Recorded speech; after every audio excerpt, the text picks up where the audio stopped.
सुबोध नगर के प्रतापी राजा रूप वर्मा अपने महल के अतिग्रह के बाहर बेचैनी से टहल रहे थे। उनके मन में हलचल थी, मानो कोई गूढ़ चिंता उन्हें घेरे हुए थी। तभी कमरे के भीतर से एक दासी निकली और शीघ्रता से बोली, महाराज, वह घायल पुरुष होश में आ चुका है। यदि आप चाहें तो उससे भेंट कर सकते हैं। राजा रूप वर्मा ने तनिक भी विलंब न किया और तुरंत भीतर प्रविष्ट हुए। पलंग पर लेटा हुआ व्यक्ति धीरे धीरे उठ बैठा। उसके चेहरे पर थकान और विस्मय का मिश्रण था। राजा ने स्नेहपूर्ण स्वर में पूछा, आप चेतना में आ चुके हैं, ये जानकर हमें अपार हर्ष हुआ। कृपया अपना परिचय दें ताकि हम जान सकें कि आप कौन हैं और किस राज्य से आते हैं। वह व्यक्ति हाथ जोड़कर धीमे स्वर में बोला, मेरा नाम धर्मवीर है, मैं किंजल राज्य से हूँ। जंगल में एक भयानक बाघ ने मुझ पर हमला किया, जिससे मैं अचेत हो गया। जब होश आया तो स्वयं को इस अपरिचित स्थान पर पाया। मुझे समझ नहीं आ रहा कि मैं यहाँ कैसे पहुंचा। राजा रूप वर्मा ने मुस्कुराते हुए उत्तर दिया, धर्मवीर, अब मैं अपना परिचय देता हूँ। मैं सुबोध नगर का राजा रूप वर्मा हूँ। आप इस समय मेरे राजमहल में सुरक्षित हैं।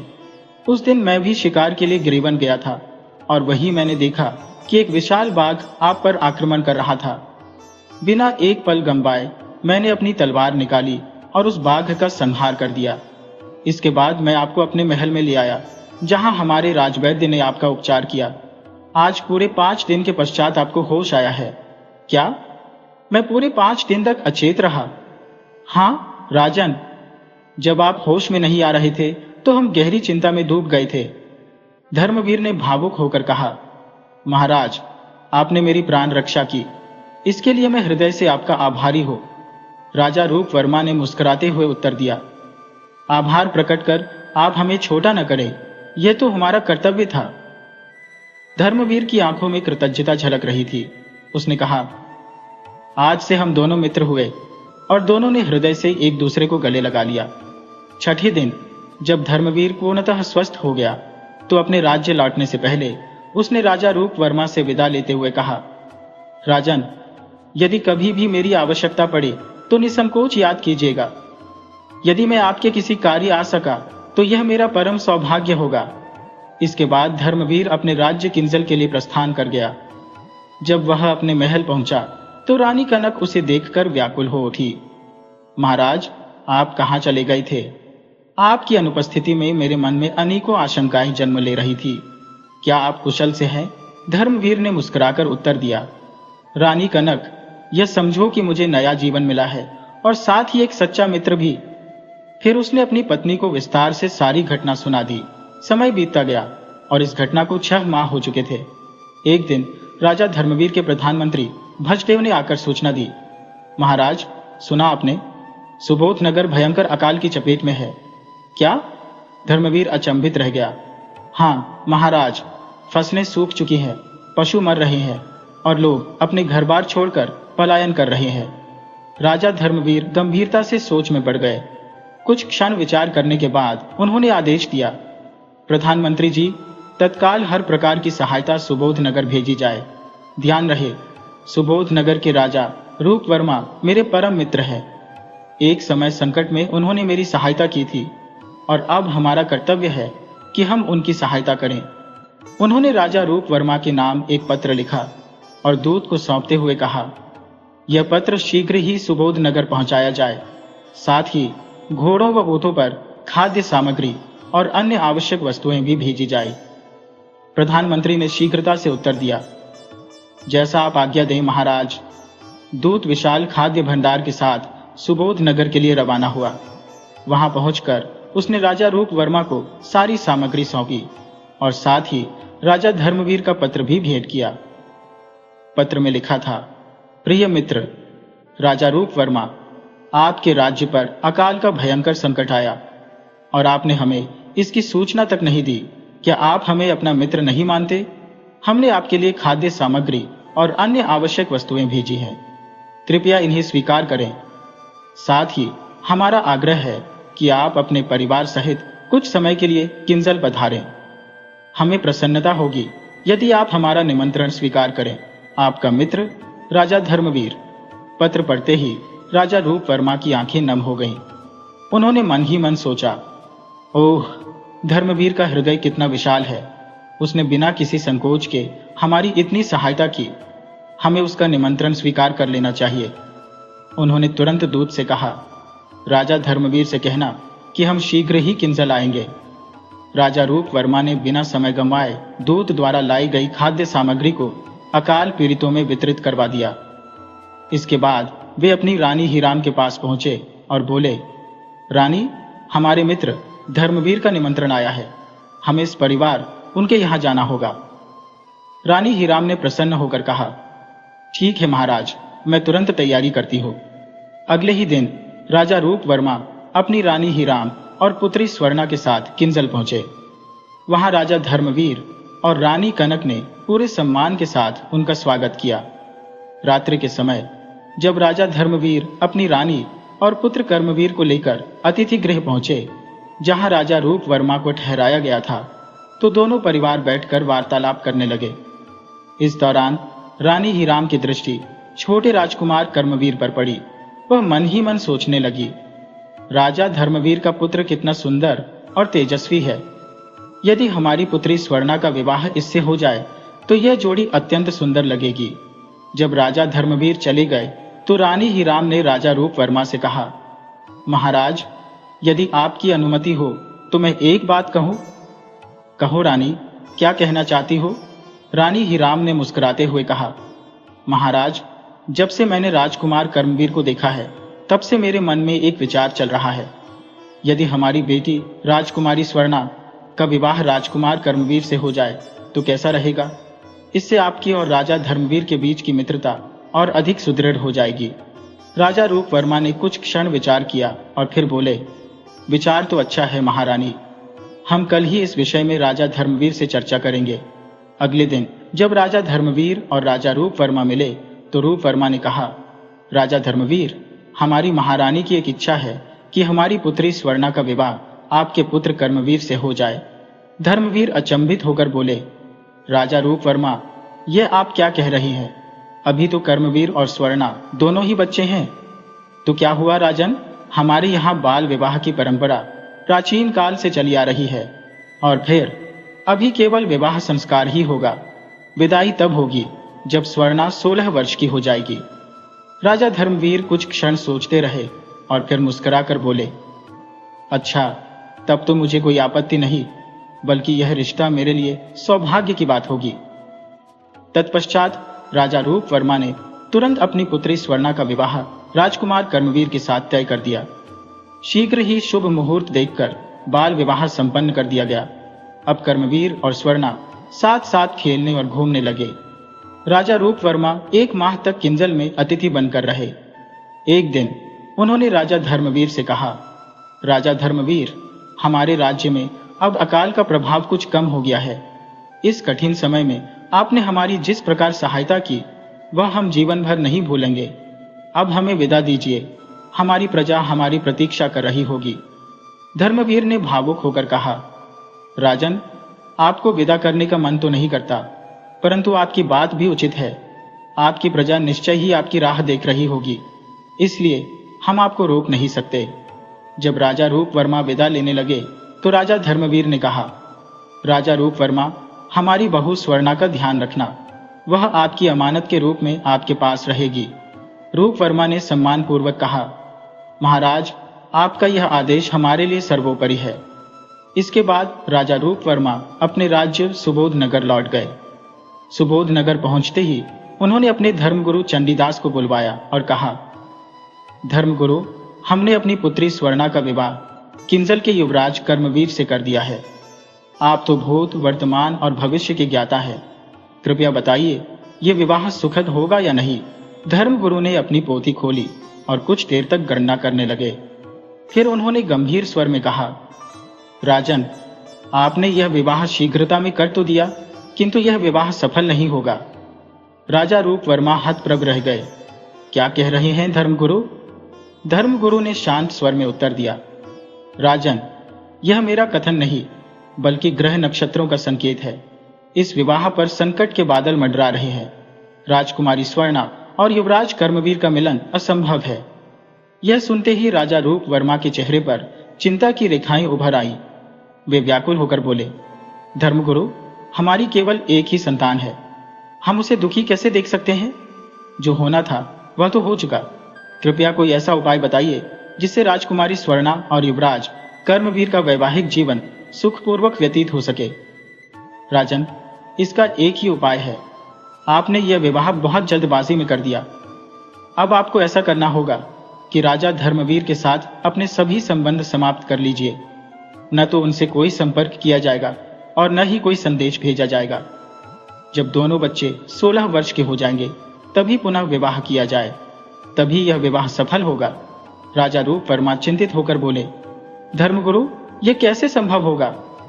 धर्मगुरु गंभीर स्वर में बोले, सुनिए राजन, आज से 6 माह बाद किंजल राज्य में एक भयंकर रोग फैलेगा। इस रोग की चपेट में आकर कई लोग मारे जाएंगे। इस महामारी का एकमात्र उपचार एक विशेष जड़ी बूटी है, जो या तो आपके राज्य में मिलती है या फिर दूर हिमालय की तलहटी में।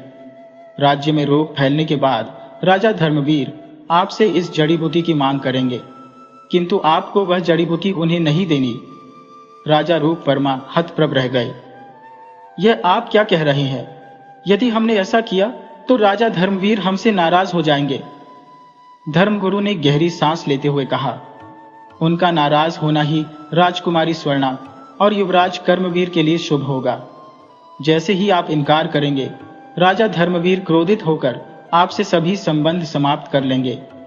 उसके बाद जब 15 वर्ष बीत जाएंगे, तभी आप पुनः राजा धर्मवीर के पास जाकर राजकुमारी स्वर्णा और युवराज कर्मवीर के विवाह की बात छेड़ सकते हैं। राजा रूप वर्मा स्तब्ध रह गए। ये तो धर्म संकट की घड़ी है।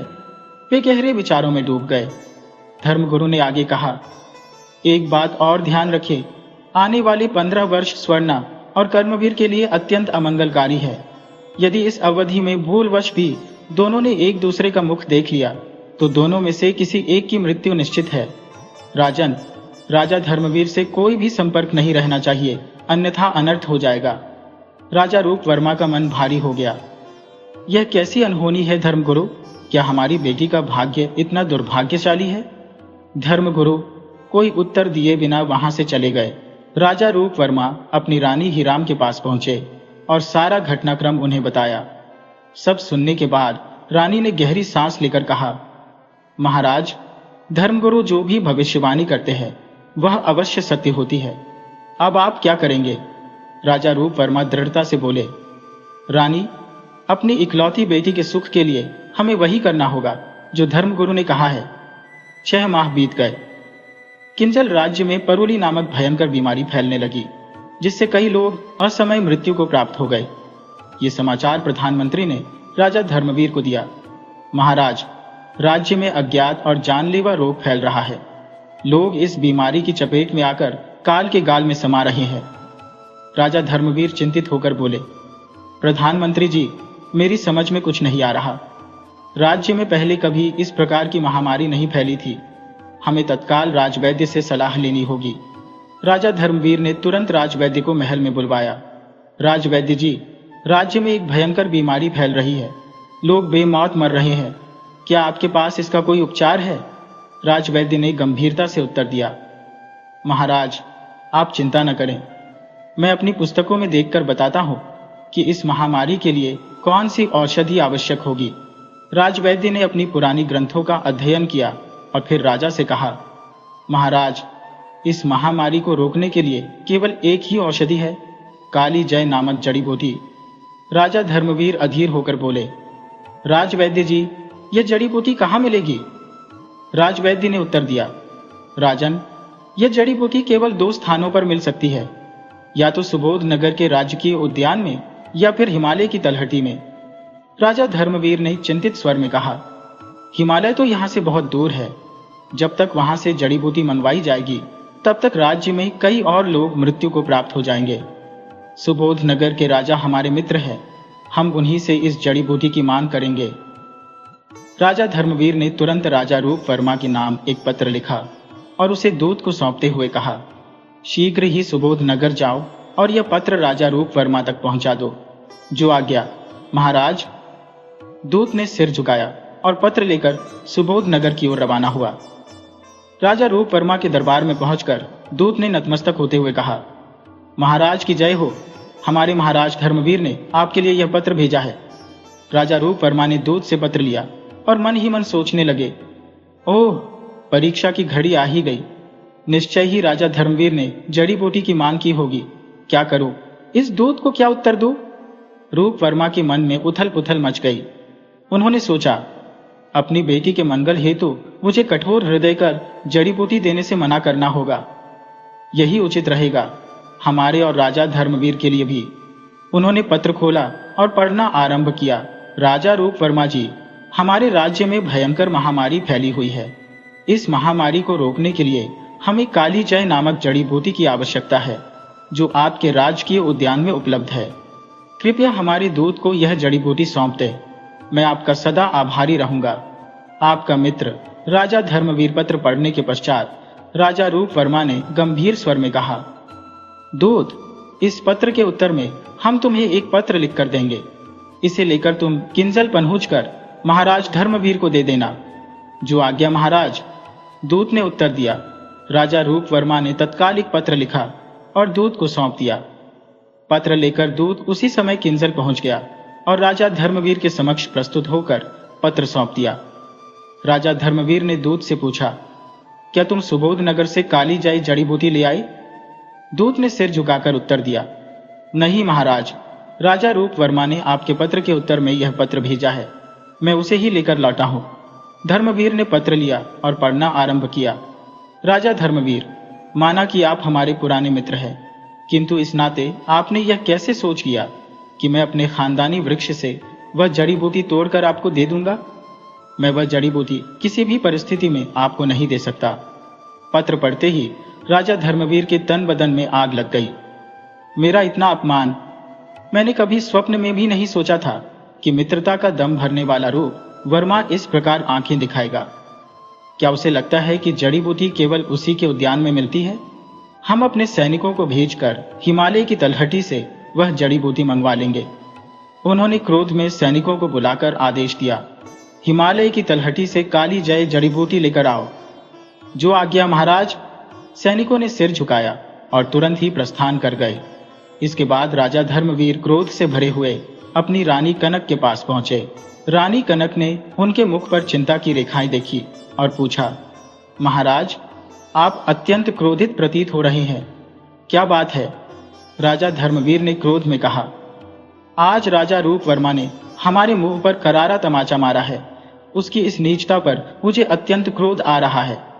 रानी कनक ने चिंतित स्वर में पूछा, रूप वर्मा आपके साथ ऐसा कैसे कर सकता है? क्या वह भूल गया कि उसकी बेटी का विवाह आपके पुत्र से हुआ है? राजा धर्मवीर का क्रोध और बढ़ गया। रानी कनक, भूल जाओ कि हमारे पुत्र कर्मवीर का विवाह रूप वर्मा की पुत्री के साथ हुआ था। रानी ने चौंक कर पूछा, क्या मतलब महाराज? धर्मवीर कठोर स्वर में बोले, अब हमारे और रूप वर्मा के बीच कोई संबंध नहीं है। हम अपने पुत्र का विवाह किसी अन्य स्थान पर करेंगे। रूप वर्मा अब हमारे लिए पराया है। इसी बीच सैनिकों की टुकड़ी हिमालय की तलहटी में पहुंच चुकी थी। उन्होंने वहां से काली जय जड़ी बूटी प्राप्त की और शीघ्र ही किंजल लौट आए। राज्य में जड़ी बूटी से उपचार आरंभ हुआ। धीरे धीरे महामारी समाप्त हो गई और राज्य पुनः स्वस्थ हो गया। दूसरी ओर राजा रूप वर्मा चिंतित था। मन ही मन सोचने लगा, निश्चित ही राजा धर्मवीर हमसे अत्यधिक रुष्ट होंगे। ऐसे में हमें एक गुप्तचर भेजकर यह अवश्य ज्ञात करना चाहिए कि हमारे पत्र का उन पर क्या प्रभाव पड़ा। रूप वर्मा ने तुरंत आदेश दिया और एक गुप्तचर किंजल पर भेजा। कुछ समय पश्चात वह गुप्तचर लौटकर राजा के समक्ष उपस्थित हुआ। उसने सिर झुकाकर कहा, महाराज, राजा धर्मवीर तो आपका नाम तक अपनी जुबान पर नहीं लाना चाहते। वे आपसे अत्यंत नाराज है। यह सुनकर रूप वर्मा ने स्वयं को समझाने का प्रयास किया। व्यर्थ का दुखी होना लाभकारी नहीं, यह तो होना ही था। अब तो बस मन को कठोर करके किसी प्रकार 15 वर्षों का इंतजार करना होगा। उधर राजा धर्मवीर ने अपने सेनापति को बुलाकर कठोर स्वर में आदेश दिया, सेनापति जी, हमारा आदेश है कि सुबोध नगर का कोई भी व्यक्ति हमारे राज्य में प्रवेश न कर सके। यदि वहां का कोई भी नागरिक हमारे राज्य में घुसने का प्रयास करे तो उसे तुरंत मृत्यु के घाट उतार दिया जाए। जो आज्ञा महाराज, सेनापति ने सिर झुकाकर उत्तर दिया। इस प्रकार धीरे धीरे 14 वर्ष बीत गए। एक दिन राजा रूप वर्मा की पत्नी चिंतित स्वर में बोली, महाराज, राजकुमारी स्वर्णा अब युवा हो चुकी है, क्या आपको उसकी तनिक भी चिंता नहीं है? रूप वर्मा ने गंभीरता से उत्तर दिया, रानी, तुम क्या कहना चाहती हो? रानी हीराम बोली, राजकुमारी अब सयानी हो गई है, क्या उसे उसके ससुराल नहीं भेजना चाहिए? रूप वर्मा का स्वर कठोर हो उठा, रानी, हमें राजा धर्मवीर से संबंध तोड़े हुए पूरे 14 वर्ष बीत चुके हैं। अभी 1 वर्ष और शेष है। हम उनसे कोई संपर्क नहीं कर सकते। 1 वर्ष के पश्चात ही इस विषय में विचार करेंगे। धीरे धीरे वह अंतिम वर्ष भी बीत गया। अब रूप वर्मा सोचने लगा, वर्ष पूरा हो चुका है, अब हमें राजा धर्मवीर के पास जाना चाहिए। किंतु तभी उसके मन में एक विचार आया, स्वयं जाने से पहले उचित होगा कि पहले अपने दूत को धर्मवीर के पास भेजो। इस निश्चय के साथ उसने तुरंत ही एक दूत को किंजल पर भेजा। जैसे ही वह दूत किंजल आपू की सीमा में पहुंचा, सैनिकों ने उसे घेर लिया। कौन हो तुम? किस राज्य से आए हो?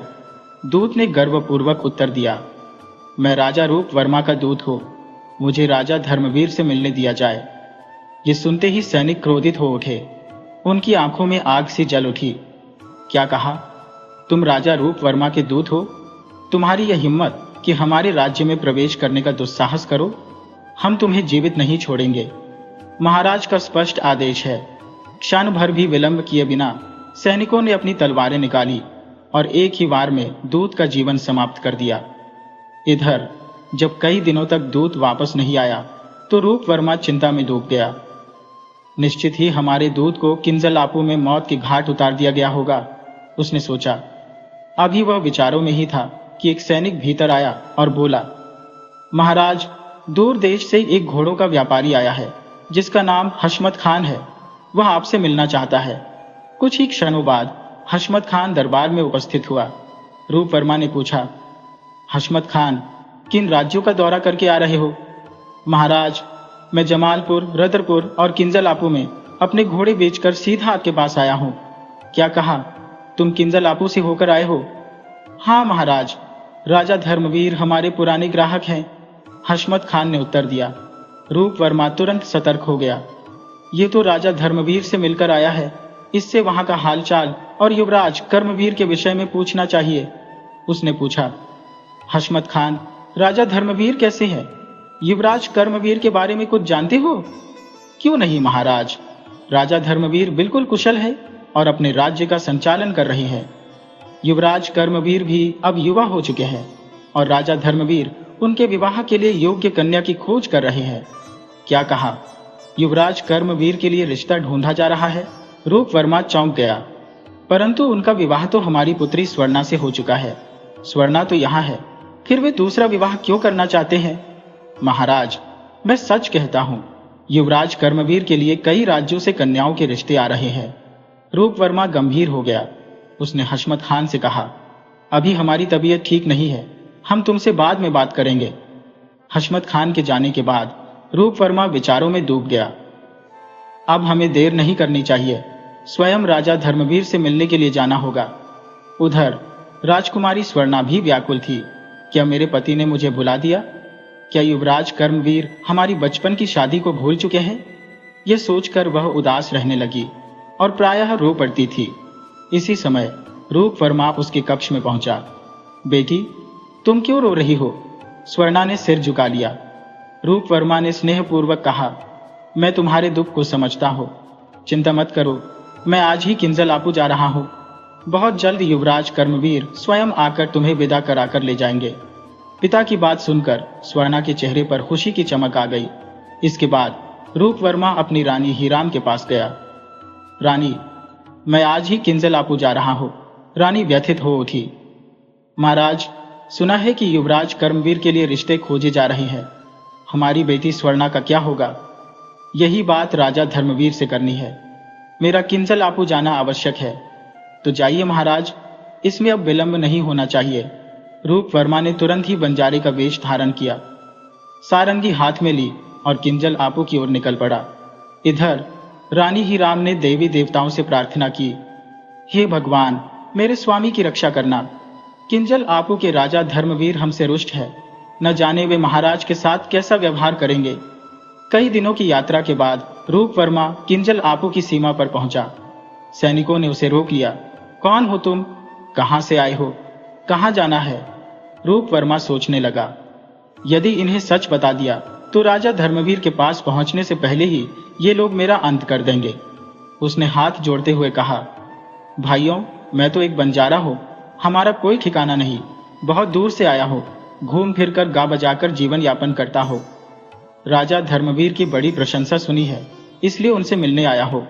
सैनिकों ने संदेहपूर्वक कहा, यदि ऐसा है तो हमें सारंगी बजाकर सुनाओ, तभी तुम्हें आगे जाने देंगे। जो हुक्म रूपवर्मा ने सारंगी बजानी शुरू की। उसकी मधुर धुन सुनकर सैनिक मुग्ध हो गए। वाह, तुम तो सचमुच बहुत अच्छी सारंगी बजाते हो, जाओ, तुम दरबार में जा सकते हो। सैनिकों से बचकर रूपवर्मा सीधे राजा धर्मवीर के दरबार में पहुंचा। राजा धर्मवीर ने कड़े स्वर में पूछा, कौन हो तुम? महाराज, मैं सुबोध नगर का निवासी हूं। राजा रूपवर्मा ने मुझे कुछ प्रश्नों के उत्तर लाने के लिए भेजा है। यह सुनते ही धर्मवीर क्रोध से भर उठा। क्या कहा? तुम सुबोध नगर के रहने वाले हो? तुम्हें हमारे सैनिकों ने जीवित कैसे छोड़ दिया? महाराज, मैं आपके सैनिकों से झूठ बोलकर आया हूं। यदि उन्हें सत्य बता देता तो वे मुझे जीवित न छोड़ते, तो अब भी तुम जीवित नहीं बचोगे। इतना कहकर राजा धर्मवीर सिंहासन से उठा और तलवार निकालकर रूपवर्मा की ओर बढ़ा। उसी समय प्रधानमंत्री आगे आए और बोले, ठहरिए महाराज, राज दरबार में रक्तपात उचित नहीं। राजा धर्मवीर ठिठक गया और प्रधानमंत्री की ओर देखने लगा। प्रधानमंत्री बोले, यह सत्य है कि इस बंजारे ने हमारे राज्य में प्रवेश करने के लिए छल का सहारा लिया, किंतु जब यह दरबार तक आ ही गया है तो इसकी बात सुन लेने में कोई हानि नहीं। कुछ क्षणों तक विचार करने के बाद राजा धर्मवीर ने कहा, ठीक है प्रधानमंत्री, यदि आप कहते हैं तो इसकी बात सुन लेते हैं। फिर उसने रूपवर्मा की ओर देखा। कहो बंजारे, क्या कहना चाहते हो? महाराज, हमारे राजा ने आपकी सेवा में कुछ वस्तुएं भिजवाई है और उनका उत्तर मनवाया है। यह कहकर रूपवर्मा ने अपनी गठरी खोली। उसमें चांदी का एक थाल था, जिसमें लोहे की मजबूत जंजीर, रस्सी के 2 टुकड़े और 2 फूलों की मालाएं रखी थी, एक चमेली की और दूसरी गुलाब की। रूपवर्मा बोला, महाराज, हमारे राजा ने इन वस्तुओं के उत्तर मनवाए हैं। राजा धर्मवीर उलझन में पड़ गया। इन वस्तुओं का क्या अर्थ हो सकता है? क्या उत्तर दूं? कुछ क्षण विचार कर उसने कहा, बंजारे, हम तुम्हारे राजा के सांकेतिक प्रश्नों का उत्तर कल देंगे। तब तक तुम्हारे ठहरने की व्यवस्था अतिथि भवन में कर दी जाएगी। जो आज्ञा। महाराज रूपवर्मा को महल की अतिथिशाला में ठहरा दिया गया। अब राजा धर्मवीर दरबार समाप्त हो जाने के बाद अपने विद्वानों से मिला और उनसे कहने लगा, क्या आप में से कोई भी इस थाल में रखी हुई वस्तुओं का अर्थ बता सकता है? राजा की बात सुनकर सब विद्वान एक दूसरे का मुंह देखने लगे।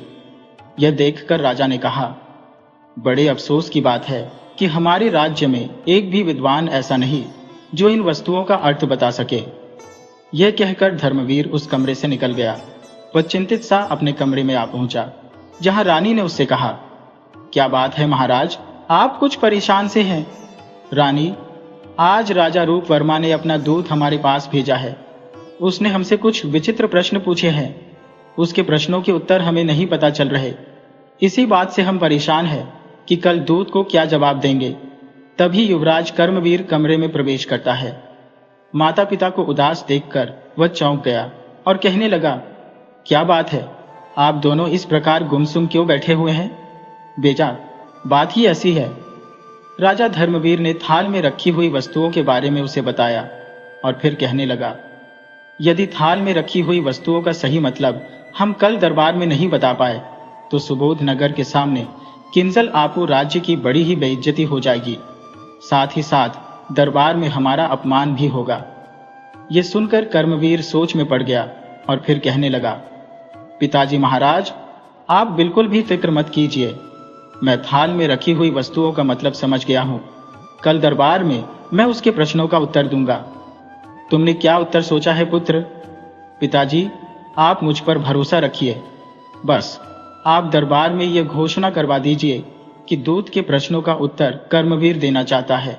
अच्छा बेटा, मैं कल घोषणा करवा दूंगा।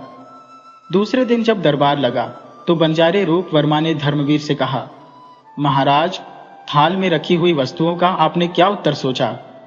बंजारे, इन वस्तुओं के सही उत्तर युवराज कर्मवीर देना चाहते हैं। ठीक है महाराज, मुझे कोई ऐतराज नहीं। तब कर्मवीर अपने स्थान से उठा और थाल के पास आ गया। थाल में रखी हुई लोहे की जंजीर उसने उठाई और पास ही खड़े प्रधानमंत्री से कहा, प्रधानमंत्री जी, इस जंजीर की कड़ियां अलग अलग करके थाल में वापस रखवा दीजिए। अच्छा युवराज। प्रधानमंत्री ने एक सैनिक को जंजीर देकर जंजीर की कड़ियां अलग अलग करने का आदेश दे दिया। तब कर्मवीर ने रस्सी के दोनों टुकड़े उठाए और उन्हें आपस में गांठ लगाकर जोड़ दिया। इसके बाद जुड़ी हुई रस्सी को उसने वापस थाल में रख दिया।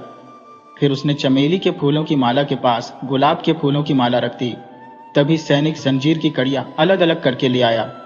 तब कर्मवीर ने रूप वर्मा से कहा, बंजारे, तुम्हारे प्रश्नों के उत्तर तुम्हें मिल गए होंगे, लेकिन मेरा भी एक प्रश्न है और मुझे उसका उत्तर अभी तुमसे चाहिए। पूछिए युवराज। इन दोनों मालाओं में से आप कौन से फूलों की माला चुनेंगे? रूप वर्मा ने आगे बढ़कर गुलाब के फूलों की माला उठा ली। ये देखकर युवराज कहने लगा, राजा रूप वर्मा, अब बंजारे के वेश को त्याग दीजिए। हमने आपको पहचान लिया है। यह सुनकर सभी लोग हैरान रह गए। राजा धर्मवीर कहने लगा, क्या बंजारे के वेश में स्वयं राजा रूप वर्मा है? कर्मवीर की बात सुनकर राजा रूप वर्मा भी हैरान रह गया और सोचने लगा, ओह, युवराज कर्मवीर ने मुझे पहचान लिया। सचमुच युवराज तो बहुत ही बुद्धिमान है। दूसरी ओर रूप वर्मा की असलियत जानने के बाद दरबार में एकदम सन्नाटा छा गया। राजा धर्मवीर सिंहासन से उठकर रूप वर्मा के पास आ गया और पूछने लगा, क्या कर्मवीर सच कह रहा है? हाँ महाराज, मैं रूप वर्मा ही हूँ, लेकिन मैं जानना चाहता हूँ कि युवराज ने यह सारा भेद कैसे जाना। यह सुनकर कर्मवीर ने रूप वर्मा से कहा, राजा रूप वर्मा, मैंने आपसे पूछा था कि थाल में से आप पहले क्या उठाएंगे, गुलाब की माला या चमेली की माला? यदि आप दूत होते तो खुद फैसला कभी न लेते, लेकिन आपने तुरंत आगे बढ़कर गुलाब की माला उठा ली। इससे मैं समझ गया कि आप स्वयं राजा रूप वर्मा है, कोई दूत नहीं। ये बात सुनकर सभी लोग हैरान थे और कर्मवीर की बुद्धि की प्रशंसा करने लगे। फिर आगे कर्मवीर ने रूप वर्मा से कहा, राजा रूप वर्मा, अब मैं आपके प्रश्नों का विस्तार से उत्तर देता हूँ। आप यह चाहते थे कि दोनों राज्य दुश्मनी भूलकर फिर से एक हो जाए। आपने संकेत के रूप में अपनी यह बात हम तक पहुंचाई और यहाँ के विचार खुद सुनना चाहा। इसी कारण बंजारे का वेश बनाकर यहाँ पर खुद आ गए। आपने थाल में 3 वस्तुएं रखी थी और यहाँ के विद्वानों को चुनौती दी। आप दोनों राज्यों को एक करना चाहते थे। लोहे की जंजीर का मतलब यह था कि आप हमारे राज्य पर आक्रमण करें और हम सभी को बेड़ियों में जकड़ लें। मैंने कड़ियों को अलग अलग करके यह दर्शाया कि युद्ध का मुंह तोड़ जवाब हमें भी देना आता है। थाल में रस्सियों के 2 टुकड़े रखे थे, वे हमारे दोनों राज्यों के प्रतीक थे। उन्हें आपस में गांठ लगाकर मैंने यह संदेश दिया कि हम भी एकता चाहते हैं, युद्ध नहीं। राजा रूप वर्मा कहने लगे, सचमुच आप बहुत ही अक्लमंद हैं युवराज। चमेली के फूलों की माला से आपने क्या अनुमान लगाया? चमेली की माला आपकी बेटी स्वर्णा का प्रतीक है। आपने यह जानना चाहा था कि क्या हम स्वर्णा को स्वीकार करेंगे। हम जानते हैं कि स्वर्णा से बचपन में हमारा विवाह हो चुका है। भले ही मतभेदों के कारण हम उससे दूर हो गए, लेकिन स्वर्णा हमारी पत्नी है, इसीलिए हमने स्वर्णा को स्वीकार किया।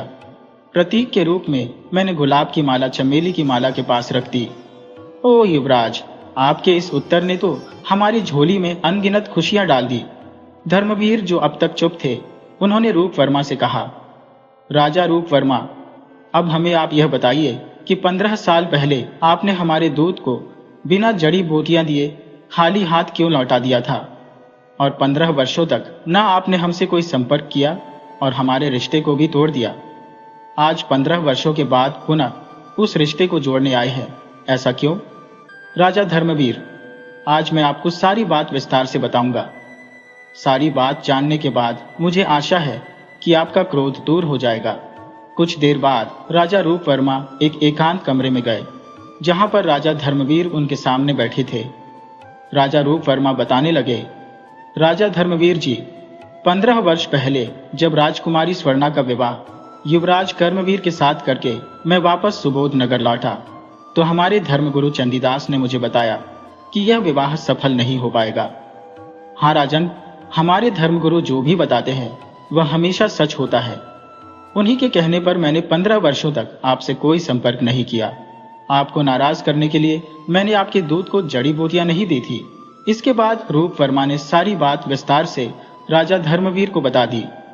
सारी सच्चाई जानने के बाद धर्मवीर कहने लगे, मित्र रूप वर्मा, किस्मत के फेर के कारण हम दोनों बहुत समय तक एक दूसरे से दूर रह चुके हैं।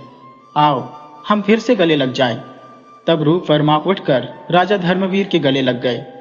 दोनों की आंखों से आनंद के आंसू बह रहे थे। और फिर कुछ दिनों के बाद राजकुमारी स्वर्णा और राजकुमार कर्मवीर का बड़ी ही धूमधाम से विवाह कर दिया गया। बहुत ही पुराने समय की बात है। मिथिला राज्य में गोनू झा नाम के एक बड़े ही विद्वान व्यक्ति रहते थे। वे जाति से तो ब्राह्मण थे, परंतु खेती किसानी करके अपना जीवन निर्वाह करते थे। मिथिला के राजा ने खास तौर पर उनकी बुद्धिमानी को देखते हुए उन्हें अपने राज दरबार में नियुक्त कर रखा था। मिथिला के राजकुमार का भी गोनू झा के साथ बहुत ही मेलजोल था। जब भी गोनू झा राज दरबार में आते तो राजकुमार से अवश्य भेंट करते थे। एक दिन की बात है, जब मिथिला के राजा अपने राज दरबार में बैठे हुए थे तो कुछ साधु उनके पास आए और कहने लगे, महाराज, आपके राजकुमार ने हमारे राजगुरु की हत्या कर दी है। महाराज ने कहा, यह अनहोनी कैसे हो गई? आपके पास इस बात का क्या सबूत है? साधु ने एक तीर दिखाते हुए कहा, यह वही तीर है जो राजगुरु जी की मौत का कारण बना।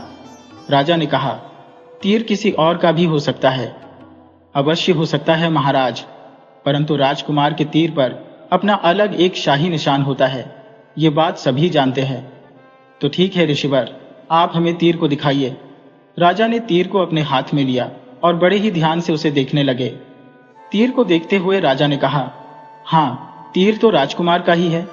इसके बाद राजा ने बड़े ही ऊंचे स्वर में कहा, राजकुमार को कल दरबार में बंदी बनाकर पेश किया जाए। राजा के यह आदेश देने के एक दिन बाद मंत्री महाराज के पास आए और कहने लगे, महाराज, सुना है कि राजकुमार राजगुरु की हत्या के बाद डर के मारे कहीं भाग गए हैं या फिर कहीं छिप गए हैं।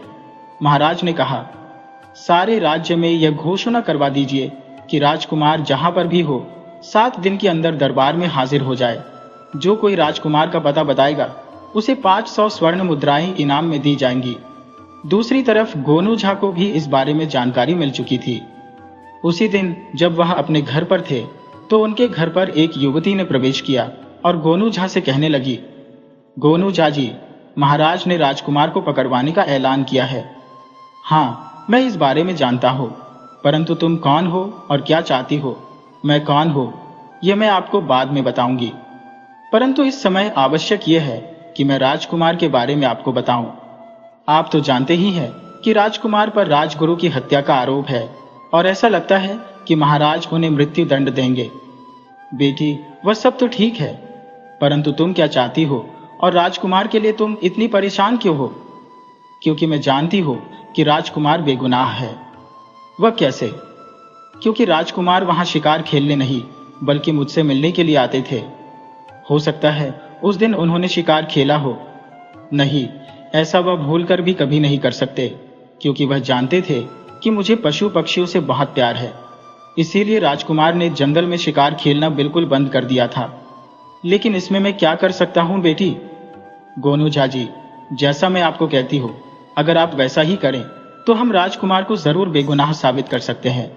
इसके बाद वह युवती गोनू झा को अपनी योजना समझाने लगी। सारी बात समझकर गोनू झा बहुत ही प्रसन्न हुए। फिर उस लड़की के बताए अनुसार गोनू झा महाराज के पास गए और कहने लगे, महाराज की जय हो, मेरा प्रणाम स्वीकार करें। आओ गोनू झा, कहो कैसे आना हुआ? महाराज, मैं राजकुमार के बारे में कुछ कहना चाहता हूँ। कहो, क्या कहना चाहते हो? महाराज मन ही मन सोचने लगे, शायद गोनू झा राजकुमार को बेगुनाह साबित करने के लिए यहाँ आया है और मुझे विश्वास है कि यह बुद्धिमान आदमी उसे बचा लेगा। गोनू झा ने कहा। महाराज, क्या राजकुमार के खूनी साबित होने का यही कारण है कि राजगुरु को लगने वाले तीर पर राजकुमार की शाही मोहर लगी हुई थी? हाँ गोनू झा, तुमने बिल्कुल ठीक कहा। क्या खूनी होने के लिए इतना सबूत कम है?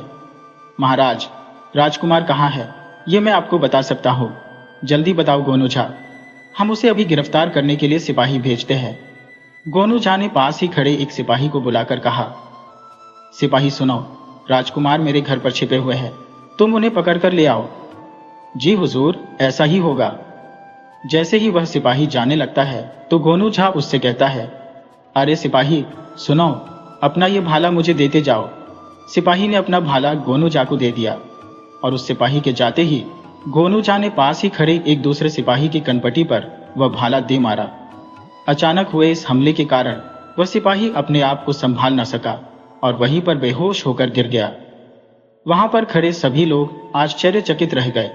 मंत्री ने कहा, महाराज, गोनू झा ने तो भरे दरबार में एक सिपाही को घायल कर दिया। ये अपराधी है, इसे सजा दीजिए। गोनू झा ने कहा, महाराज, अपराधी मैं नहीं, बल्कि अपराधी वह है जिसका यह भाला है। महाराज, राजकुमार खूनी इसलिए है क्योंकि राजगुरु को लगने वाले तीर पर राजकुमार का शाही निशान है। फर्क सिर्फ इतना है कि राजगुरु को मारते हुए उसे किसी ने नहीं देखा और मुझे मारते हुए देख लिया गया है। राजा गोनू झा की सारी बात समझ गए और कहने लगे, गोनू झा, जो तुम कहना चाहते हो वह हम समझ रहे हैं। इसीलिए हम पहला आदेश वापस लेते हैं और सारे राज्य में यह घोषणा करवाने का हुक्म देते हैं कि राजकुमार जहां कहीं भी हो, दरबार में बाइज्जत पेश किया जाए। शुक्रिया महाराज। अब मैं आपसे आज्ञा चाहता हूँ। परंतु महाराज गोनू झा को एक दूसरे एकांत कमरे में ले गए और गोनू झा से कहने लगे, तुमने राज दरबार में राजकुमार को जिस ढंग से बेगुनाह साबित किया वह तुम्हारे सिवा कोई और नहीं कर सकता। हम कितने दिनों से परेशान थे, तुमने हमारी परेशानी दूर कर दी। हम तुम पर बहुत ही खुश हैं। इसके बाद राजा ने गोनू झा को इनाम देते हुए कहा, ये लो 10,000 स्वर्ण मुद्राओं की थैली। कुछ दिन तक यहीं रुको जब तक राजकुमार नहीं आ जाते। शुक्रिया महाराज। कुछ दिन महल में रहने के बाद गोनू झा वापस जाने के लिए महाराज के पास आते हैं। महाराज को परेशान देखकर वह कहने लगा, महाराज, मैं तो वापस जाने की आज्ञा लेने आया था, परंतु आप तो परेशान नजर आ रहे हैं। हाँ गोनू झा, हम राजकुमार के लिए परेशान हैं। राजकुमार अभी तक दरबार में हाजिर नहीं हुआ। तभी गोनू झा के दिमाग में एक विचार बिजली की गति से कौंधा। वह सोचने लगा, हो ना हो उस लड़की को जरूर मालूम होगा कि राजकुमार कहाँ पर है, जिसे मैं घर पर छोड़कर आया था, जिसने मुझे यह सारी जानकारी दी थी। मुझे अभी वापस जाकर उस लड़की का पता लगाना चाहिए। इसके बाद गोनू झा ने कहा, महाराज, मैं राजकुमार को ढूंढने की कोशिश करता हूँ, आप मुझे आज्ञा दीजिए। जाओ गोनू झा, मुझे विश्वास है कि तुम राजकुमार को ढूंढने में जरूर कामयाब हो जाओगे। गोनू झा वापस अपने घर में आ गया और वह उस लड़की के बारे में सोचने लगा। तभी संयोग की बात है, वह लड़की एक बार फिर से गोनू झा के घर पर आ गई। गोनू झा ने उससे पूछा, सुनो बेटी, तुम्हें अवश्य ही पता होगा कि राजकुमार कहाँ पर है। बताओ, वह कहाँ है? मैं जानती हूं कि राजकुमार कहाँ पर है, लेकिन मैं दरबार में जाकर सिर्फ राजा को ही बताऊंगी कि वह कहाँ पर है। गोनू झा उसे लेकर मिथिला नरेश के दरबार में पहुंचा और कहने लगा, महाराज, राजकुमार का पता इस लड़की को मालूम है। राजा ने कहा, बताओ बेटी, राजकुमार कहाँ पर है? लड़की ने कहा, महाराज, मैं राजकुमार और राजगुरु के कत्ल के बारे में भी जानती हूँ। बेटी, हमें विस्तार से बताओ। युवती आगे कहने लगी, जिस वक्त राजगुरु की हत्या हुई उस वक्त मैं वहीं पर थी।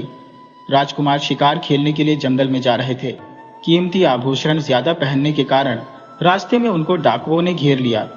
उनसे वे अकेले ही मुकाबला करने लगे। तभी उधर से गुजरते हुए राजगुरु की दृष्टि उन पर पड़ी और राजकुमार को बचाने के लिए वह बीच में कूद पड़े। राजकुमार उन्हें देखकर आश्चर्यचकित रह गया। उसी क्षण मौका पाकर एक डाकू ने उनसे तीर छीनकर राजगुरु को मार दिया और राजकुमार को घायल करके वे भाग गए। ओह, राजगुरु ने हमारे राजकुमार को बचाने के लिए अपने प्राणों की आहुति दे दी, मगर हमारा राजकुमार कहाँ पर है? तभी उस लड़की ने अपने सिर से नकली बाल उतारते हुए महाराज से कहा, महाराज, राजकुमार आपके सामने है। मैंने खुद को बेगुनाह साबित करने के लिए गोनू जाजी का सहारा लिया था। असल में वह युवती नहीं थी, बल्कि युवती के भेष में वह राजकुमार था। और इसके बाद राजकुमार अपने असली वेश में आ गया। अपने बेटे को देखते ही महाराज बहुत ही प्रसन्न हुए और उसे गले से लगाते हुए कहने लगे, शुक्र है भगवान का कि तुम बिल्कुल ठीक हो। इसके बाद राजकुमार ने गोनू झा से कहा, गोनू झा जी, यदि आप न होते तो मैं अपने आप को कभी बेगुनाह साबित नहीं कर सकता था। मैं आपका बहुत ही आभारी हूँ और आपको यह 2 लाख स्वर्ण मुद्राएं इनाम में देता हूँ। धन्यवाद राजकुमार। यह तो मेरा फर्ज था और आगे भी मैं मिथिला राज्य के लिए जो भी बन पड़ेगा वह करता रहूंगा। ढेरों इनाम पाकर गोनू झा वहां से अपने गांव के लिए रवाना हो गए। महाराज अब खुश थे कि उनका बेटा बेगुनाह है और वे फिर से अपने बेटे के साथ एक सुखमय जीवन बिताने लगे।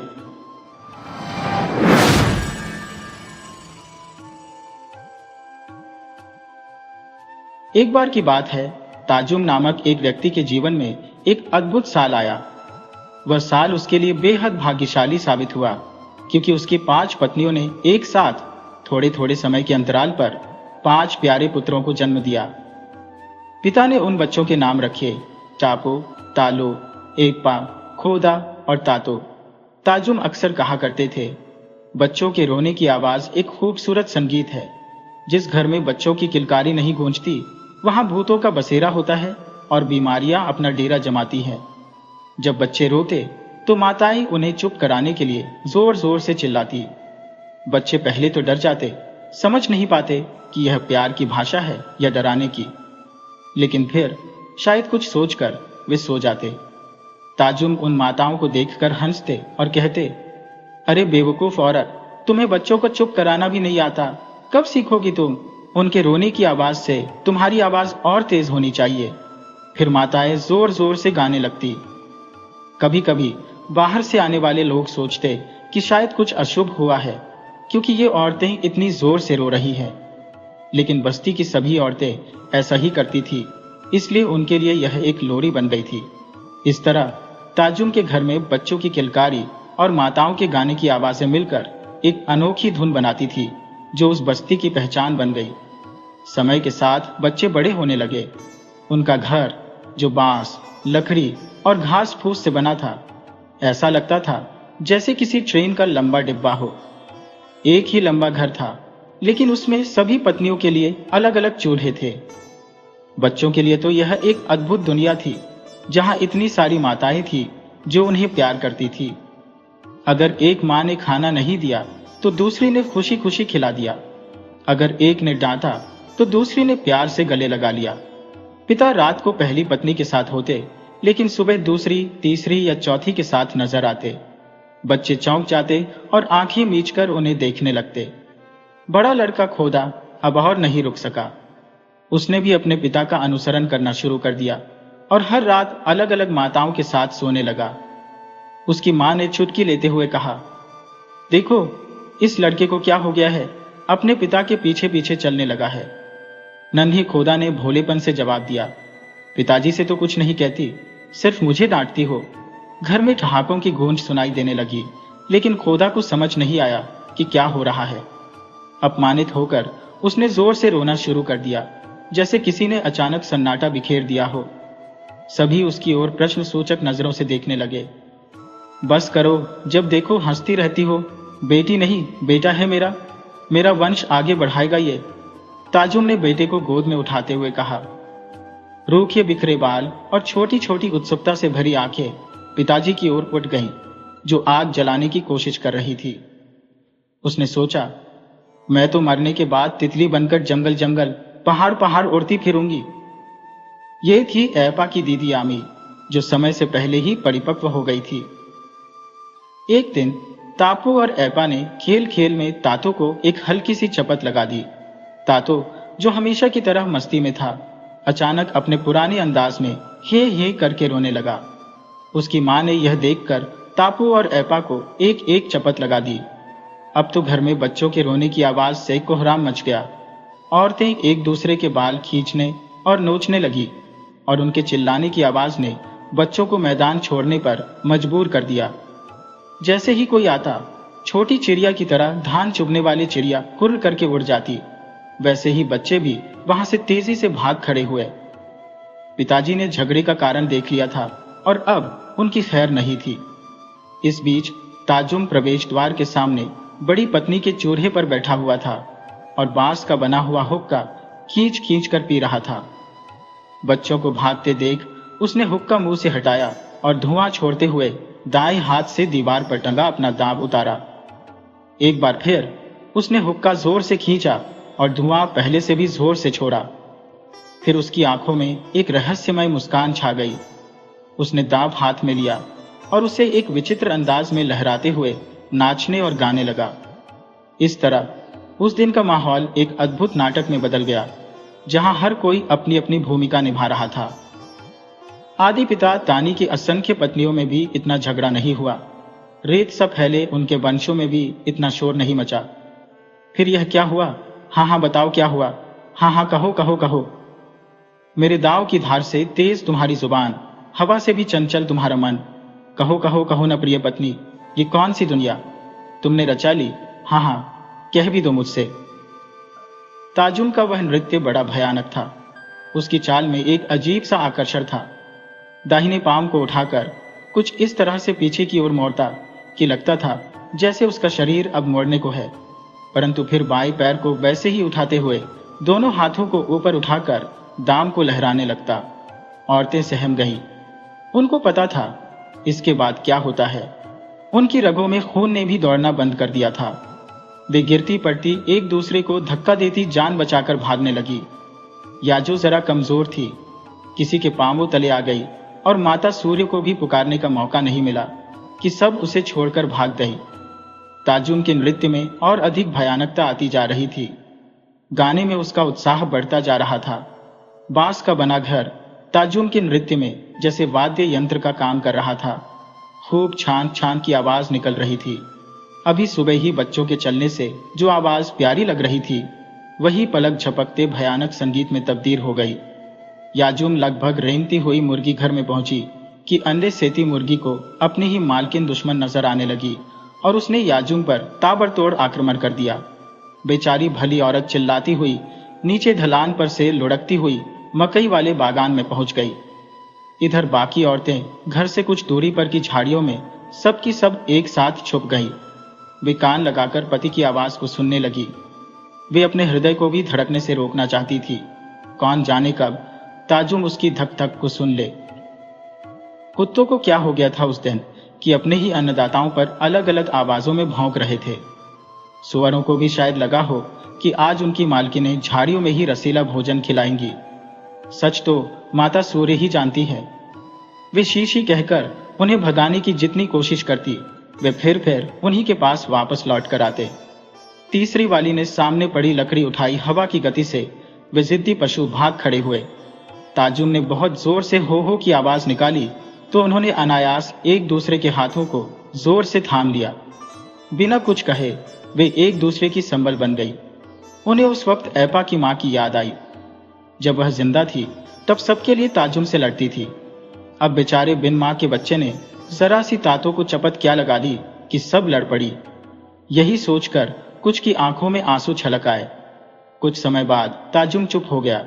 वह गुफा से बाहर निकला और ऊंची आवाज में चिल्लाया, मैं मनखा और याना के खेत जा रहा हूं। जो लोग आना चाहते हैं वे आ जाए। झाड़ियों में हलचल मच गई। महिलाओं के हाथ अलग हो गए। किसी को याद आया कि उसने चूल्हे पर खाना पकाया था जो अब जल गया होगा। किसी को एहसास हुआ कि उसके पैरों में कितने कांटे चुभे थे और अब दर्द हो रहा था। वे फिर से चिल्लाने लगी और एक दूसरे पर आरोप लगाने लगी। एक ने कहा, झगड़े की शुरुआत करने वाली तो तुम हो। दूसरी बोली, अच्छा मेरे बाल खींचने की शुरुआत किसने की थी? रिनी मन ही मन सोच रही थी। मां सूर्य, तुम्हारा बहुत बहुत धन्यवाद। ताजुम अब खेत गए हैं। मैं जल्दी से उनके पीछे जाऊंगी, वरना कोई और चला जाएगा। शाम को जब वे साथ में वापस आएंगे तो मैं उन्हें नहीं देख पाऊंगी। उफ, ईर्ष्या कितनी बुरी चीज होती है। रिनी से पूछो तो। संगलो नदी के किनारे निश्चिंत बालक हंसी के ठहाकों से गूंजती नदी में खेल रहे थे। उनकी जल क्रीड़ा से उठने वाली आवाजें कल कल बहती संगलों के स्वर से मिलकर माँ की मधुर लोरी की तरह गूंज रही थी। पांचों नन्हे मानो नदी की गोद में किलकारियां भर रहे हो। उन सभी बच्चों ने नग्न शरीर धारण कर रखा था। कभी वे बंदरों की तरह उछलते कूदते, कभी शेरों की दहाड़ लगाते, तो कभी एक दूसरे का हाथ थामकर पानी में छलांग लगाते। इस मस्ती के संगीत में पक्षियों का मधुर कलरव भी मिलकर एक अद्भुत राग छेड़ रहा था। तापू अपनी नाक को हंसी हंसी में इस अंदाज से पोंछता कि उसके चेहरे पर कुछ ऐसी रेखाएं उभर आती जिन्हें देखकर बाकी बच्चे मीट चोर बिल्ली की मुंह चिल्लाते हुए नदी में छलांग लगा जाते। तापू तनिक सा रोता, लेकिन वह अपना कीमती समय रोने में बर्बाद नहीं करना चाहता था और खेल में फिर से मस्त हो जाता। इसी बीच ऐपा का वफादार कुत्ता ऐपा की एड़ी चोटी पर लगकर भाग दौड़ कर रहा था। 4 महीने की उम्र में जब ऐपा की मां चल बसी, तब 10-11 साल की दीदी ने उसे अपनी गोद में लेकर मां की ओर से माफी मांगी। इस तरह दीदी ने मानो ऐपा को उसके भाई की तरह पालने का जिम्मा ले लिया। ऐपा ने कुत्ते का नाम आन रखा। नदी किनारे रहने वाले लोग अक्सर अपने कपड़े नदी में फेंक देते थे, फिर भाग दौड़ करके नदी के नीचे से कपड़े निकालते और अपनी ताकत दिखाकर खुशी मनाते थे। आन ऐपा की बहुत मदद करता था। वह पानी में कूद जाता और ऐपा के कपड़े बचा लाता। एक दिन तातो का कपड़ा पानी में बह गया, जिसे कोई बचा नहीं पाया। सबने तातो के पैर पकड़कर कहा, तातो रोना धोना मत, नहीं तो घर में फिर लड़ाई हो जाएगी। ऐपा को तातो के कपड़े पहना दिए गए। सभी जानते थे कि ऐपा की दीदी कभी उसे नहीं मारती थी। शाम होते ही सब घर लौट आए और उनकी माँ ने उन्हें प्यार से डांटा। बच्चे माँ से चिपककर उन्हें परेशान करने लगे। माँ को कभी देखा नहीं, फिर भी ऐपा माँ को इस तरह याद करने लगा जैसे उसको जानने के लिए कुछ बचा ही ना हो। उसका भी मन करने लगा कि वह भी माँ की गोद में ही सो जाए और फिर उसकी माँ उसके सर से जुएं निकालती रहे और उसके रोने पर जोर जोर से गाकर चुप कराती रहे। इतने में उसकी दीदी यामी ने उसे क्या हुआ कहकर झकझोर दिया और ऐपा हमेशा की तरह बता नहीं पाया कि वह क्या सोचता है। भोजन के बाद दीदी ने कहा, जितनी जल्दी सो जाओगे उतनी ही जल्दी सपने में माँ आएगी। मुस्कुराता ऐपा सो गया। एक सुबह की बात है, सभी बच्चे कहीं जा रहे हैं। बड़ा भाई, आबोतानी ने बंदर को न बनाया होता तो कितना अच्छा होता ना, तापू ने कहा। अरे पागल, वह ना होता तो मकई कौन जल्दी जल्दी खत्म करता और हमें पिछले साल की तरह अगले साल खेत जाना न पड़ता, तालू ने तपाक से कहा। तापू उंगली गाल पर रखे सिर हिला हिला कर कुछ सोचने लगा। आज तो मैं शिकार पर जाऊंगा, तातो तुम मेरे वाली खेत का भी ध्यान रखना, मैं तुम्हें भी चिड़िया खिलाऊंगा, ऐपा ने कहा। हाँ ठीक है, लेकिन इस बार मुझे ज्यादा हिस्सा चाहिए, वरना अगली बार तुम्हारी नहीं सुनूंगा। ठीक है, पिछली बार तो चिड़िया मिली थी, वह तो बहुत छोटी थी, लेकिन इस बार कोई बड़ा हाथ मारूंगा, ऐपा ने परिपक्व व्यक्ति की तरह जवाब दिया। ना, इस बार कोई शिकार विकार नहीं। पिछले साल बंदरों ने कैसे सारा खेत साफ कर दिया था, पिताजी का दाव याद है? खोदा ने उंगली हिलाते हुए कहा। हाँ, और भागते भागते कौन है ये करके रो रहा था, ऐपा ने शरारती लहजे में कहा। तो तातो आंखें दिखाते हुए अपनी लंबी जीभ दिखने लगा ऐपा को। माओ ने केन के बने झूले में हर बच्चे को एक डिब्बा चावल डाल दिया था। बच्चे झूले को पीठ पर लादकर खेतों की ओर कूदते फांदते जा रहे थे। दूर दूर तक फैली घाटियां और टेढ़े मेढ़े पहाड़ी रास्ते ऐसे लग रहे थे जैसे कोई सांप रेंग रहा हो। कभी कभी अचानक रास्ता पहाड़ी के पीछे छिप जाता था, तब ऐसा लगता था जैसे सांप अपने बिल में घुस गया हो। बच्चों को कभी थकना ही नहीं आ रहा था। हवा से हिलती डुलती पत्तियां और शाखाएं तापू के छोटे मन को अजीब खुशी दे रही थी। वह सोचने लगा, जब मैं बड़ा हो जाऊंगा तो गांव वालों को समझाऊंगा कि वे इन प्यारे प्यारे पेड़ों को न काटें। हम बच्चे इन पेड़ों पर झूलते झूलते बंदरों से भी होड़ करते हैं। ये गाती हुई चिड़िया कहाँ रहेंगी? उनके बच्चे अपनी माँ से बिछड़ गए तो? अचानक खोदा ने उसे देर से चुप देखकर झकझोरा और कहा, तुम्हारा दिमाग हमेशा कहाँ घूमता रहता है? पता ही नहीं चलता कि तुम्हारे पैरों पर कितने झोंक चिपक गए हैं। बड़ा भाई निकाल दो ना, इसलिए मुझे जंगल पसंद नहीं है। तापू ने लगभग रोते हुए भय तथा याचना मिश्रित भाव से कहा, हाँ हाँ, जंगल पसंद नहीं है तो वह क्या कहते हैं, स्कूल जाओ, स्कूल, जहां सभी आलसी बच्चे जमा होकर उवान उवान कहकर चिल्लाते रहते हैं। खोदा ने व्यंग्य के भाव से उवान शब्द पर जोर देते हुए उसके पांव से झोंक निकालते हुए कहा। वे लोग हाथी दांत लेकर तेजपुर जाते और बदले में नमक, चावल, कपड़े लेकर आते। जब वे लौटते तो वहां के स्कूल की बातें करते और फिर एक बार आह भरते। तापू वहां जाने का सपना बुनता था। इस बार जब अंकल रंगबिया आए तो वह उनके साथ भाग जाएगा। उसने सुना था कि वहां गोरे लोग, काले लोग रहते हैं, जहां सबके ऊपर कपड़े होते हैं। यहां तो ओढ़ने के लिए कपड़े भी नहीं है। बड़ा भाई, स्कूल नहीं, स्कूल, स्कूल। होठों को गोल गोल बनाकर मुस्कुराते हुए एक अजीब उत्साह से तापू ने कहा। उसकी छोटी छोटी प्यारी और गोल गोल आंखें अंधेरे में चमकते तारों सी थी। अच्छा, जो भी है, मुझे क्या, खोदा ने जरा झेंप कर कहा। बड़ा भाई, क्या बच्चे वहां जमा होकर कौवा बन जाते हैं? तातो ने आश्चर्य से पूछा। ऐसे सब हंसी में पेट पकड़ने लगे। हवाएं मां के हाथों के स्पर्श की तरह कोमल और ठंडी बह रही थी। सूर्य की किरणों में नाचती छोटी नदी, पहाड़ और पेड़ पौधे भी मानो उनके साथ हंस रहे थे। वे सब अधनंगे थे। पेट को पकड़ते हुए उन्होंने अपने दोनों कंधों पर कपड़ा लपेट रखा था और बीच में बांस की एक पिन से उसे जकड़ रखा था। उनकी कमर से नीचे का हिस्सा खुला हुआ था। जब वे झुकते थे तो नीचे तक सब कुछ दिख जाता था। तातो को अचानक उसकी मां की याद आ गई और वह रोने लगा। खोदा ने इशारे से सबको चुप रहने को कहा। सब अपने मुंह पर हाथ रखकर हंसी को रोकने की कोशिश करने लगे। अब वे खेत पहुंच चुके थे। एक ही मचान पर सब जमा हुए और फिर हमेशा की तरह बिना कुछ बोले एक साथ गाने लगे। एक पहाड़ पर हाथी का बच्चा मिला, उसका कान अरवी के पत्ते सा। दूसरे पहाड़ पर शेर का बच्चा मिला, उसका कान पीपल के पत्ते सा। तीसरे पहाड़ पर हिरन का बच्चा मिला, वह था प्यारा प्यारा तातू सा, जो भाई हमारा, जिसकी बहती नाक। फिर सब गाते बजाते और नाचते कूदते अपने अपने मचान पर जाने लगे। खेतों की रखवाली करते हुए बंदरों के साथ दिन भर बिताना आसान नहीं होता था। भले ही लहराते धान और मकई के खेत कितने ही खूबसूरत क्यों न दिखते हो, छोटा तापू जैसे ही खेत पहुंचता उसका मन करता कि वह स्कूल की ओर दौड़ पड़े और शोर मचाए। उसने अपने पिताजी से सुना था तेजपुर स्कूल के बारे में, जहां पहुंचने में 10 दिन और 9 रातें लगती हैं। नमक लेने जाते समय पिताजी के पैर कैसे छिल गए थे वह भूला नहीं था। फिर भी उसे वहां जाना था किसी भी तरह। वहां एक जानवर रहता था जिसके बड़े से पेट में घुसकर लोग जहां चाहे जा सकते थे। उसने उस तेजी से दौड़ने वाले जानवर का नाम याद करने की बहुत कोशिश की, पर याद नहीं आया। नीचे की ढलान पर एक छोटी सी नदी बहती रहती थी। बच्चे वहीं से पानी लाया करते थे। छोटे छोटे हाथों में कटे हुए बांस जब पानी लेकर मचान तक पहुंचते तब तक वे पसीने से तर हो जाते। दूर से देखने पर पहाड़ हमेशा खूबसूरत ही दिखते हैं, पर पास से उनका सामना करने पर बड़े बड़ों को भी डर लग सकता है। बच्चों को जंगल में खेलना बहुत अच्छा लगता था। तालू और ऐपा तो हमेशा पिताजी के साथ शिकार पर जाने का सपना देखते रहते थे।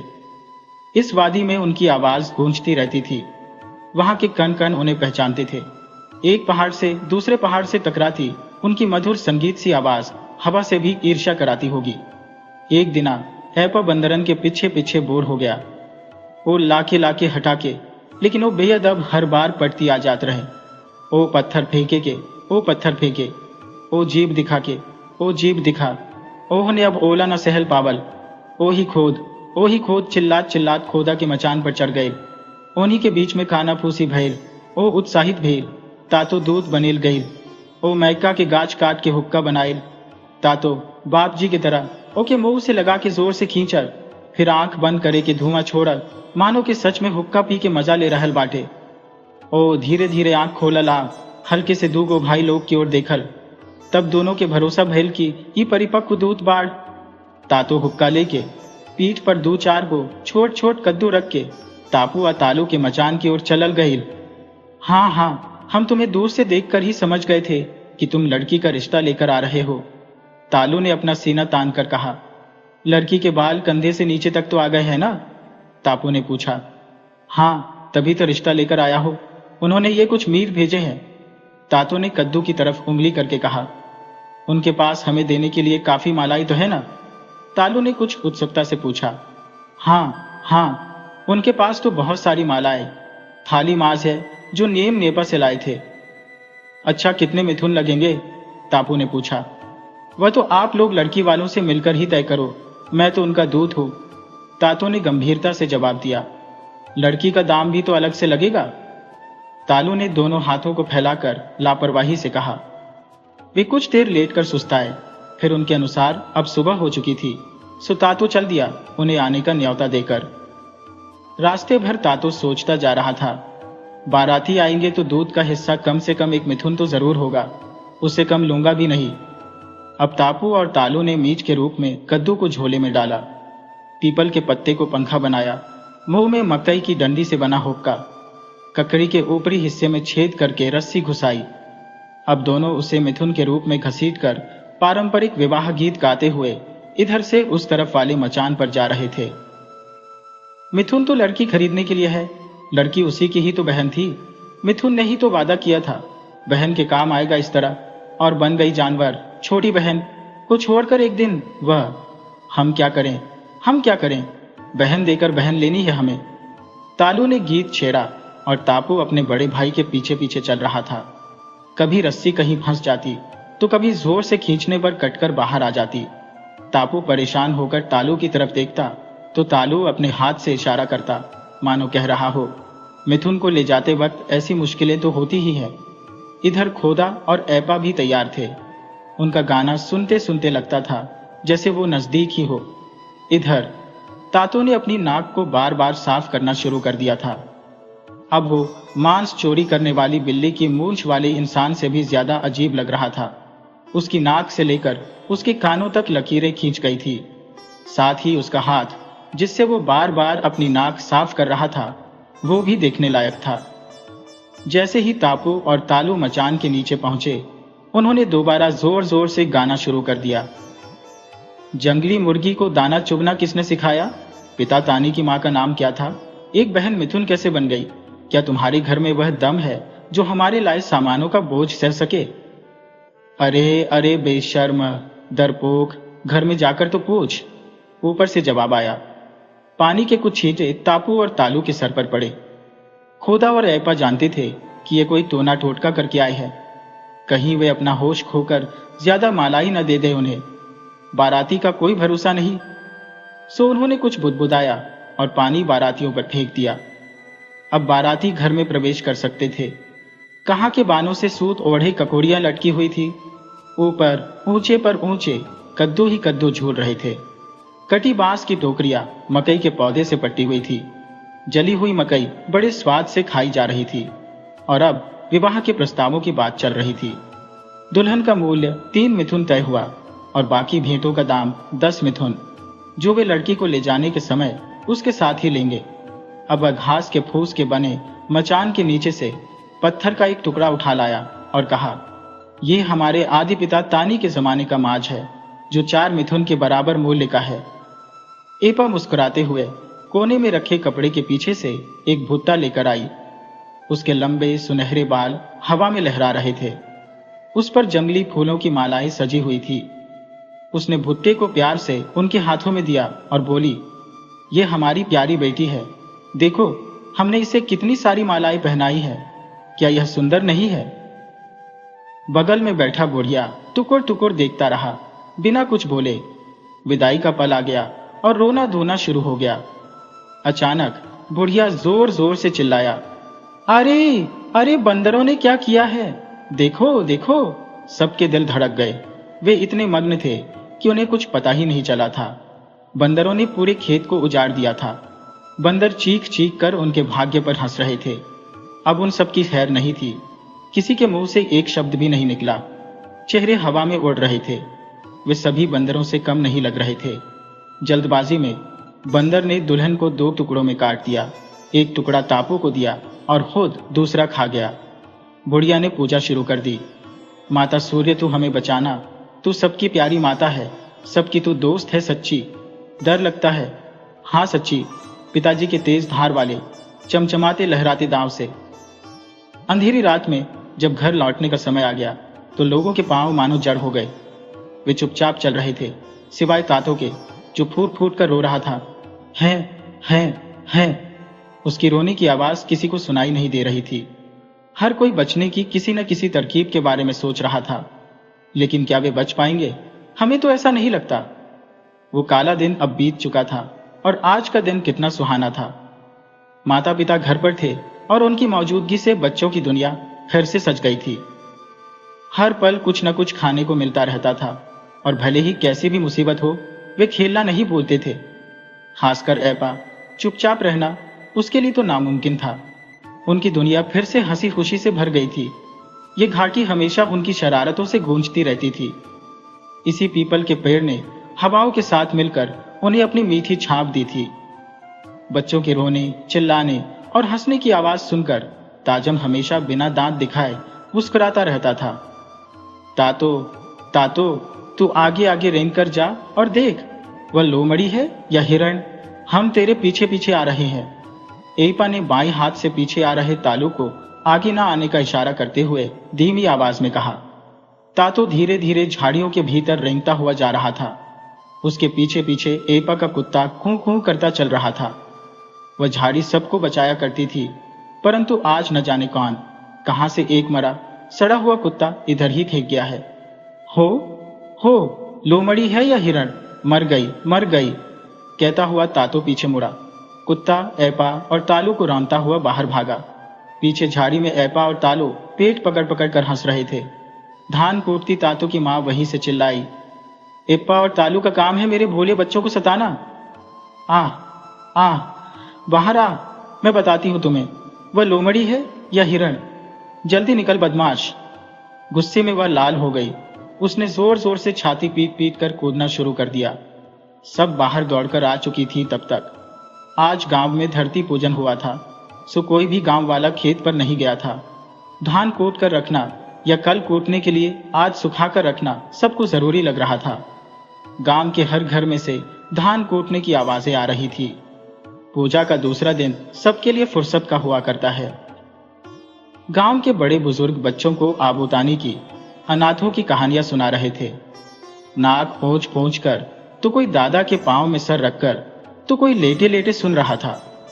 सबकी नजरें सुनाने वाले के चेहरे पर टिकी हुई थी। एक दफा जब सारे गांव वाले मिलजुल कर धरती पूजा कर रहे थे, तब अचानक अफरा तफरी मच गई। आसमान में एक बहुत बड़ा पक्षी उड़ रहा था, जो चील से भी कई गुना बड़ा था। उसके पंख नहीं फड़फड़ा रहे थे और वह इतनी ऊंचाई पर उड़ रहा था कि तीर भी उस तक नहीं पहुंच पा रहे थे। आदमी तीर धनुष उठाकर पक्षी पर तीर छोड़ने लगे, लेकिन तीर उस तक पहुंच ही नहीं पा रहे थे। बच्चे रो रहे थे और औरतें चिल्लाकर भाग रही थी। सभी के चेहरों पर डर था और शरीर कांप रहे थे। गांव के सभी आदमी मैदान में जमा हो गए। कुछ लोग पुजारी को गालियां देने लगे तो कुछ ने कहा कि शायद यह सूर्य का शुभ संकेत हो। सबको लगा कि धरती पूजा दोबारा करनी होगी, नहीं तो उनकी सारी मेहनत बर्बाद हो जाएगी। उन्हें याद आया वह साल जब चूहों ने सारा अनाज खा लिया था और कई लोग भूख से मर गए थे। अचानक गांव छोड़कर गए रंगबिया अजीब अजीब कपड़े पहने लोगों के साथ कुछ चावल लेकर आ गए। इससे गांव वालों को थोड़ी राहत मिली, जो शिकार करके अपना पेट भर रहे थे। क्या करूंगा? ताजुब में लालिन की तरफ देखकर 1 साल पहले रंगबिया से सीखी हुई हिंदी में कहा, गोगो। लालिन ने पता नहीं के अंदाज में उत्तर दिया, जिसका अर्थ वह स्वयं नहीं जानता था। चूंकि मित्र ने अजीब शब्द का इस्तेमाल किया था, सो उसे भी कहना चाहिए बस, वरना उसे बेवकूफ समझा जाता। ताजुम गंभीर हो गया। सब परेशान थे, अनहोनी से डरे हुए थे। इधर तापो, तालू, खोदा, तातो और ऐपा उसी झाड़ी में छिपे बैठे थे। अब डर कुछ कम हो चुका था। सभी एक ही प्रश्न का उत्तर खोज रहे थे। तातो का तो पेशाब ही निकल गया था। यह क्या हो सकता है? खोदा ने कहा, पूजा अच्छी नहीं हुई होगी। तालू ने तपाक से जवाब दिया, अरे नहीं नहीं, मरे हुए कुत्ते का भूत था। ऐपा ने कुछ इस अंदाज में कहा कि तातो डरकर खोदा से चिपक गया और गुस्से से ऐपा की तरफ देखकर जीभ दिखाई। बहुत दूर उंगली माथे पर रखकर सोचने के बाद तापू ने बहुत गंभीर स्वर में कहा, हो ना हो, ये वही था। जिसके बारे में अंकल रंगबिया ने बताया था कि एक ऐसा पक्षीनुमा यंत्र है जिसके अंदर कई लोग बैठकर दूर दूर तक जाते हैं। खुदा को भी याद आ गई। हाँ, और वह कुछ खुशबूदार चीजें भी अपने साथ लाया था जिसे सोते समय पूरे कपड़ों पर छिड़क लेता था। उसे वो पाउडर कहता था। वाह, क्या सुंदर गंध थी। उसने गांव की लड़कियों के चेहरे पर भी लगा दिया था, जिसके बाद वे सुंदर दिखती थी। सारी लड़कियां उसके पीछे पीछे भागती थी। अरे वे बंदर दिखती थी, बंदर, सफेद चेहरे वाली बंदर, कहकर एपा ताली मार मार कर हंसने लगा। बच्चे फिर अपनी दुनिया में खो गए। उनके लिए फिर से जंगल मुस्कुराने लगा। ठंड की रात थी। सब लोग सो रहे थे। पांचों बच्चे हमेशा की तरह एक ही चावल के बोरे में सो रहे थे, जिसमें अंकल रंगबिया ने पिछले साल चावल भरकर ला दिए थे। उनके लिए वह काफी था, जिसमें घुसकर वे आराम से ठंड में सो सकते थे। आधी रात हो चली थी कि एपा इच्छा इच्छा कहकर चिल्लाने लगा। किसी ने पेशाब कर दिया था। खोदा सबकी जांघों के बीच हाथ डाल डाल कर देखने लगा कि आखिर किसने पेशाब किया है, जिसकी वजह से ठंड ज्यादा लगने लगी थी। बड़ा भाई, बड़ा भाई, बड़ा भाई देखो, पकड़ा गया, पकड़ा गया। तातो की जांघें भीगी हुई थी। तापू ने कहा। अब तातो आने आने कहकर रोने लगा। सब लोग हड़बड़ाकर उठ गए। किसी ने कहा, अरे ताजुम, किसके साथ सो रहे हो?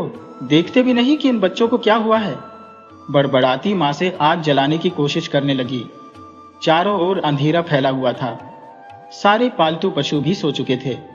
अचानक घर के बाहर सो रहे कुत्तों ने जोर जोर से भौंकना शुरू कर दिया। ताजुम को लगा फिर से जंगली बिलाव आया है मुर्गी चुराने। वह दौड़कर निकला ही था कि उसके सीने में तेजी से एक तीर घुस गया। फिर माथे में, हाथ में, शरीर के बाकी सारे हिस्सों में तीर ही तीर। उसके मुंह से बस एक ही शब्द निकला, भागो। पूरा गांव दुश्मनों से घिर चुका था। सोते हुए गांव वालों को संभलने का अवसर ही नहीं मिला था। उन्होंने बच्चों के 2 टुकड़े कर दिए। वे औरतों को खींच खींच कर ले जा रहे थे। तातो की मां ने दर्द से चिल्लाकर कहा, मेरे पेट में बच्चा है, मैं नहीं चल सकती, मुझे छोड़ दो। अगले ही पल उसका सर धड़ से अलग हो गया। किसी के पेट से आंतें बाहर निकली हुई थी, तो कोई बिना सर के मरती हुई मुर्गी की तरह छटपटा रहा था। किसी की आंख में तीर धंसा हुआ था, तो कोई बिना सर के दौड़ रहा था। किसी किसी का शरीर अनगिनत टुकड़ों में बटा हुआ था। किसी की उंगलियां काटी गईं और पैर पर तीर से चिपका दी गईं, ताकि गवाह रहे कि उनकी विजय हुई है। बच्चे उस बोरे में सदा के लिए सो गए। उनके हाथ एक दूसरे से दृढ़ता से जुड़े हुए थे। एपा का कुत्ता आन खूं खूं करके बोरे को कभी सूंघता तो कभी खींचता हुआ रो रहा था। वह बोरा अब खून से पूरा भीग गया था। उनके नन्हे नन्हे पैर एक दूसरे के पैरों से लिपटे हुए थे। और फिर रात भर ठंडी हवाएं साय साय करके बहती रही, जैसे बहुत क्रोधित हो। पीपल का वह पेड़ बेबस सा रो रहा था। सन्नाटा और अंधेरा दोनों ने मिलकर जैसे चारों ओर एक लंबी चादर ओढ़ा दी हो। तातो की मां के चूल्हे में अब भी अंगारे दहक रहे थे। सुबह हुई। मुर्गे ने बांग लगाई, लेकिन अब कोई उठना नहीं चाहता था। पूरा गांव रक्त से सन गया था। वादी खामोश अपनी बाहें फैलाए बैठी थी। सब उसी की गोद में आराम से सो रहे थे। वादी के इस पार जश्न का माहौल था। संगरी गांव की औरतें बीच में खूंटे से बंधी हुई थी। अब वे हमेशा के लिए दासी थी। उनको अब नई जिंदगी शुरू करनी थी। अंधेरे के सिवाय कुछ नहीं थी। माता सूर्य भी हमेशा की तरह ही मुस्कुराती हुई उग आई थी। अब वह भी पराई हो चुकी थी। खूंटे के चारों ओर दांव लहराते वीर पुरुष नाच रहे थे। एक बच्चा नाक पोंछता पोंछता यामी को दया से घूर रहा था। उसे लगा जैसे एपा सामने हो, जैसे वह अभी दीदी कहकर बुलाएगा। वह जोर जोर से रोने लगी। चिल्ला चिल्ला कर पूछने लगी, आखिर हमारे भाई को क्यों मारा? क्या किया है हमने? हम बंदी क्यों बना लिए गए? हमें भी मार डालो। तब एक आदमी उसके गले पर दांव रखकर घृणा से उसे देखता हुआ बोला, हमारी क्या गलती थी? हमारे बच्चे उल्टियां और दस्त से क्यों मर गए? क्यों इतने लोग बुखार से मर गए? हमारी सारी की सारी मुर्गियां कैसे मर गईं? क्योंकि तुम्हारे गांव में रंगबिया आता जाता रहता है और वह बाहर से बीमारी लेकर आता है। तुम लोग उसे आने देते हो और अब मजे से धरती पूजन करके खुशहाल होते जा रहे हो, कहकर उसने उसके चेहरे पर थूक दिया। उस गांव की औरतों ने भी उन सभी बंधी हुई औरतों पर घृणा से थूक दिया। घायल औरतें समझ गई थी कि पुजारी से ही गलती हुई थी, जिसका संकेत प्रकृति ने दे ही दिया था, लेकिन हम ही थे कि तैयार नहीं थे। इस तरफ हमेशा के लिए गहन सूनापन छा गया था। उन बंधी औरतों का क्या हुआ पता नहीं, पर अंदाजा तो लगा ही सकते हैं, वे हमेशा के लिए गुलाम हो गई थी। आज जब भी कोई यहां से गुजरता है तो सांस रोककर तेजी से दौड़ने लगता है। सुना है यहां बच्चों की हंसने की, रोने की आवाजें और कभी कभी दर्द भरी चीखें सुनाई देती हैं। पीपल का पेड़ जानता है डर क्या है और दर्द क्या है। आज उसी उजड़े वीरान गांव में लोग हवाई अड्डा बनाने की बातें करते हैं। वही हवाई जहाज जिसे भयानक शोर करता पक्षी समझकर वे कभी डरे थे। कई हवाई जहाज उड़ा करेंगे तो क्या उस वादी में फिर कोई खौफनाक मंजर होगा, फिर से कोई साया भागेगा, कौन जाने। लेकिन इतना तो तय है कि अब की बार का शोर पहले वाले शोर से भिन्न जरूर होगा।